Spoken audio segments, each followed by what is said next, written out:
ನಮಸ್ಕಾರ ಸ್ನೇಹಿತರೆ.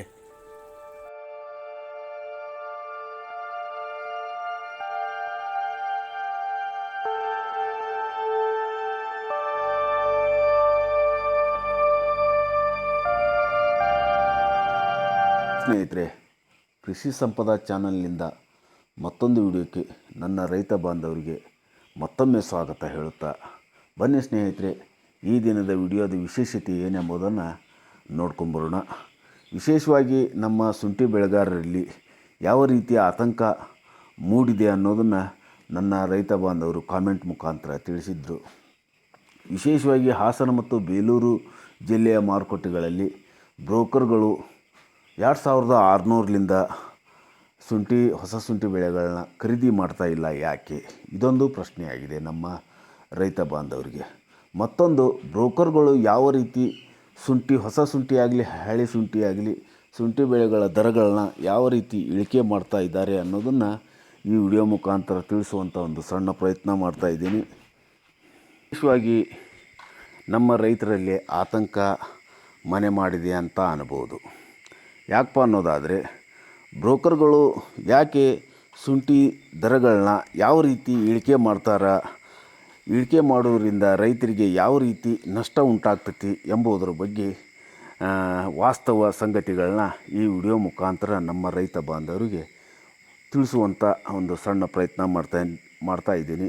ವಿಶೇಷವಾಗಿ ಯಾರೆಲ್ಲ ನನ್ನ ಚಾನಲ್ನ ಸಬ್ಸ್ಕ್ರೈಬ್ ಮಾಡದೆ ವಿಡಿಯೋಗಳನ್ನ ಹೊಸಬ್ರು ಯಾರೆಲ್ಲ ನೋಡ್ತಾ ಇದ್ದೀರಿ ಅವರೆಲ್ಲ ಬೇಗನೆ ನನ್ನ ಚಾನಲ್ನ ಸಬ್ಸ್ಕ್ರೈಬ್ ಮಾಡ್ಕೊಳ್ರಿ.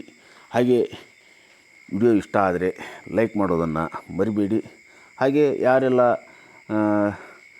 ನಿಮ್ಮ ತಾಲೂಕಾದ್ಯಂತ ಮತ್ತು ಜಿಲ್ಲೆಯಾದ್ಯಂತ ಹೊಸ ಶುಂಠಿ ದರ ಮತ್ತು ಹಳೆ ಶುಂಠಿ ದರ ಹೇಗಿದೆ ಅನ್ನೋದ್ರ ಪ್ರಕಾರ ಈ ವಿಡಿಯೋದಲ್ಲಿ ಕಾಮೆಂಟ್ ಮುಖಾಂತರ ತಿಳಿಸಿ. ಬನ್ನಿ ಸ್ನೇಹಿತರೆ, ಈ ವಿಡಿಯೋನ ಸಂಪೂರ್ಣ ನೋಡ್ಕೊಂಬರೋಣ. ವಿಶೇಷವಾಗಿ ನಮ್ಮ ಹಾಸನ ಆಗಲಿ ಬೇಲೂರು ಜಿಲ್ಲೆಯ ಮಾರುಕಟ್ಟೆಗಳಲ್ಲಿ ಬ್ರೋಕರ್ಗಳ ಹಾವಳಿ ತೀರಾ ಹೆಚ್ಚಾಗಿದೆ.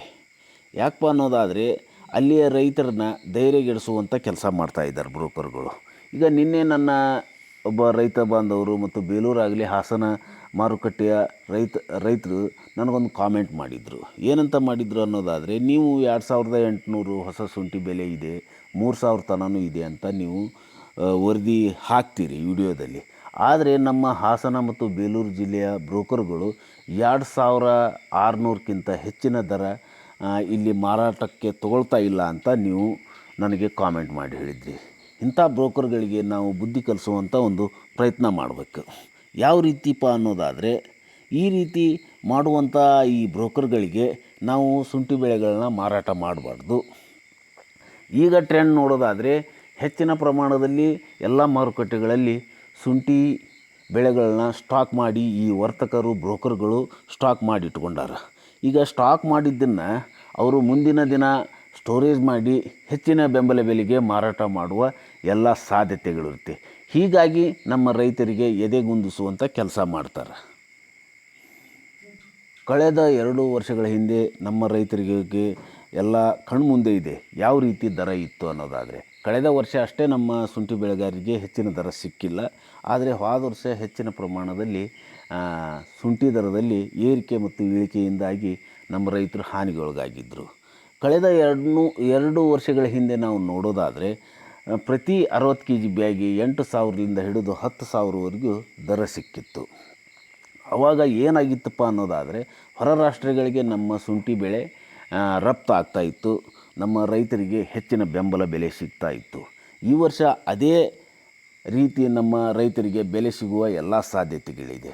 ಕಾರಣ ಏನಪ್ಪ ಅನ್ನೋದಾದರೆ, ಈ ವರ್ಷ ಹೆಚ್ಚಿನ ಪ್ರಮಾಣದಲ್ಲಿ ಶುಂಠಿ ಬೆಳೆಗಳ ಇಳುವರಿ ಕಡಿಮೆ ಇದೆ ಮತ್ತು ಫೈರಿಕ್ಯುಲೇರಿಯಾ ಈ ಕೊಳೆ ರೋಗ ಹೆಚ್ಚಿನ ಪ್ರಮಾಣದಲ್ಲಿ ನಮ್ಮ ಶುಂಠಿ ಬೆಳೆಗಳಿಗೆ ಈ ವರ್ಷ ಬಂದಿದ್ದು ಯಾವ ಕಾರಣಕ್ಕೆ ಆಗಿಪ್ಪ ಅನ್ನೋದಾದರೆ, ಹೆಚ್ಚಿನ ಮಳೆ ಅತಿವೃಷ್ಟಿಯಿಂದ ಈ ವರ್ಷ ಶುಂಠಿ ಬೆಳೆಗಳ ಇಳುವರಿ ಕಡಿಮೆ ಆಗಿದೆ.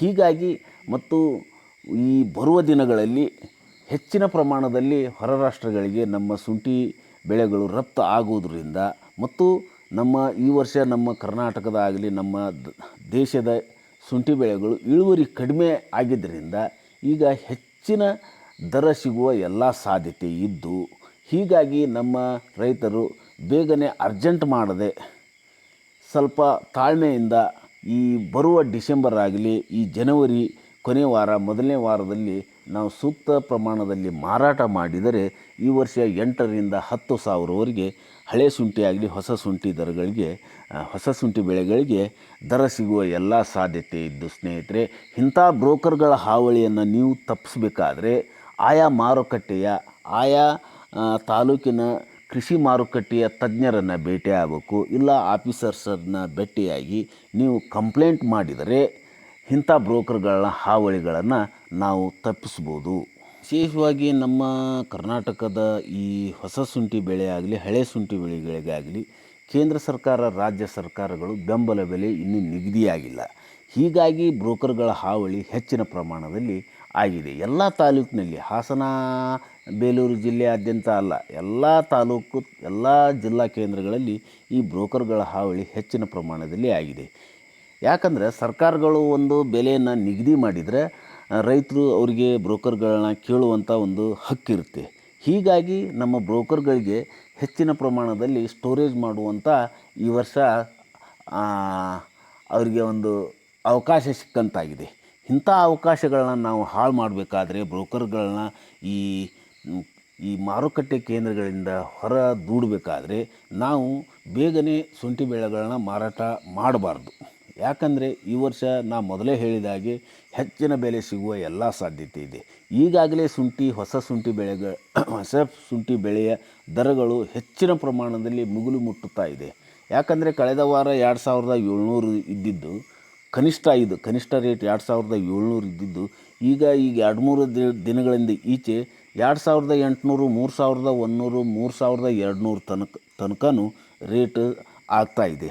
ಯಾಕಂದರೆ 2,700 ಯಾಕಂತ ಹೇಳಿದ ಅಂದರೆ ಈಗ ಹೊಸ ಶುಂಠಿ ಬೆಳೆಯಲ್ಲಿ ಕ್ವಾಲಿಟಿ ವೈಸ್ ಯಾವೆಲ್ಲ ಗಡ್ಡೆ ಗಾತ್ರ ಇವೆಲ್ಲ ಗಾತ್ರಗಳು ಮತ್ತು ಕ್ವಾಲಿಟಿ ಶುಂಠಿಗಳು ಇರ್ತಾವೆ 3,200ವರೆಗೂ ರೇಟ್ ಸಿಗ್ತಾಯಿದೆ. ಮತ್ತು ಈಗ 2,600, 2,700 ಯಾಕೆ ಸಿಗ್ತಾಯಿದೆ ಅನ್ನೋದಾದರೆ ಕ್ವಾಲಿಟಿ ವೈಸ್ ಮೇಲೆ ಕನಿಷ್ಠ ಪಕ್ಷ ಈ ದರಗಳನ್ನ ಮಾರುಕಟ್ಟೆಗಳಲ್ಲಿ ಟೆಂಡರ್ ಮಾಡ್ತಾಯಿದ್ದಾರೆ. ಕ್ವಾಲಿಟಿ ವೈಸ್ ಮೇಲೆ ನೋಡೋದಾದರೆ ಈಗೆಲ್ಲ ನಮ್ಮ ತಾಲೂಕು ಈ ಶಿರ್ಸಿ ಭಾಗ ಮತ್ತು ಮುಂಡಗೋಡು ಭಾಗದಲ್ಲಿ ಹೆಚ್ಚಿನ ದರ ಈ ಕ್ವಾಲಿಟಿ ವೈಸ್ ಮೇಲೆ 3,200 ತನಕ ಸಿಗ್ತಾಯಿದೆ. ಹೀಗಾಗಿ ನಮ್ಮ ರೈತರಿಗೆ ಹೇಳುವಂಥದ್ದು ಇಷ್ಟೇ ಇದೆ ಸ್ನೇಹಿತರೆ.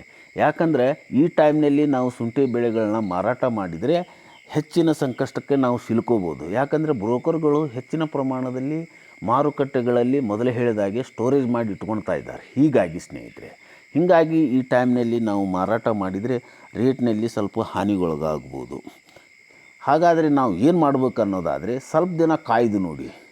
ಈಗ ಕಾಯ್ದು ನೋಡಿದರೆ ಮುಂದಿನ ದಿನ ದರ ಹೆಚ್ಚಿನ ಪ್ರಮಾಣದಲ್ಲಿ ಸಿಗುವ ಎಲ್ಲ ಸಾಧ್ಯತೆ ಇದ್ದು ಹೀಗಾಗಿ ನಮ್ಮ ಬ್ರೋಕರ್ಗಳನ್ನ ಹಾವಳಿ ಈ ಪ್ರಕಾರ ತಪ್ಪಿಸ್ಕೊಳ್ಬೋದು. ಬ್ರೋಕರ್ಗಳು ಈ ರೀತಿ ಹಾವಳಿ ಮಾಡಾಕುಂತಾರೆ ದರ ಇಳಿಕೆಯಲ್ಲಿ ಅವುಗಳಿಗೆ ನಾವು ಅಲ್ಲಿಯ ಕೇಂದ್ರದ ಕೃಷಿ ವಿದ್ಯಾಲಯಗಳಿಗೆ ನಾವು ಕಂಪ್ಲೇಂಟ್ ಮಾಡಿ ಅವರನ್ನು ನಾವು ಹತೋಟಿಯಿಂದ ಇಟ್ಟರೆ ನಾವು ಎಲ್ಲ ರೈತರಿಗೆ ಒಂದು ಉತ್ತಮ ಬೆಂಬಲ ಬೆಲೆ ಸಿಗುವಂಥ ಸಾಧ್ಯತೆ ಇರುತ್ತೆ ಸ್ನೇಹಿತರೆ. ನೋಡಿದ್ರಲ್ಲ ಸ್ನೇಹಿತರೆ, ಈ ರೀತಿ ನಮ್ಮ ರೈತರು ಅಳಲನ್ನು ತೋಡಿಕೊಂಡ್ರು ಅವರಿಗೆ ಒಂದು ಸಮಸ್ಯೆ ಪರಿಹಾರ ಮಾಡುವಂಥ ಒಂದು ಸಣ್ಣ ವಿಷಯವನ್ನು ನಮ್ಮ ರೈತರಿಗೆ ಹೇಳಿಕೊಟ್ಟಿದ್ದೇನೆ. ಸ್ನೇಹಿತರೆ, ಇಲ್ಲಿವರೆಗೂ ನನ್ನ ವಿಡಿಯೋ ನೋಡಿದ್ದಕ್ಕಾಗಿ ಮತ್ತೊಮ್ಮೆ ಎಲ್ಲರಿಗೂ ಧನ್ಯವಾದ ಹೇಳುತ್ತಾ ಈ ವಿಡಿಯೋನ ಎಲ್ಲರಿಗೂ ಶೇರ್ ಮಾಡಿ. ಹಾಗೆ ಯಾರೆಲ್ಲ ನನ್ನ ಚಾನಲ್ನ ಸಬ್ಸ್ಕ್ರೈಬ್ ಮಾಡ್ಕೊಂಡಿಲ್ಲ ಅವರೆಲ್ಲ ಸಬ್ಸ್ಕ್ರೈಬ್ ಮಾಡಿಕೊಳ್ರಿ. ಮತ್ತೊಂದು ವಿಡಿಯೋದಲ್ಲಿ ಮುಂದಿನ ದಿನಗಳಲ್ಲಿ ಸಿಗೋಣ.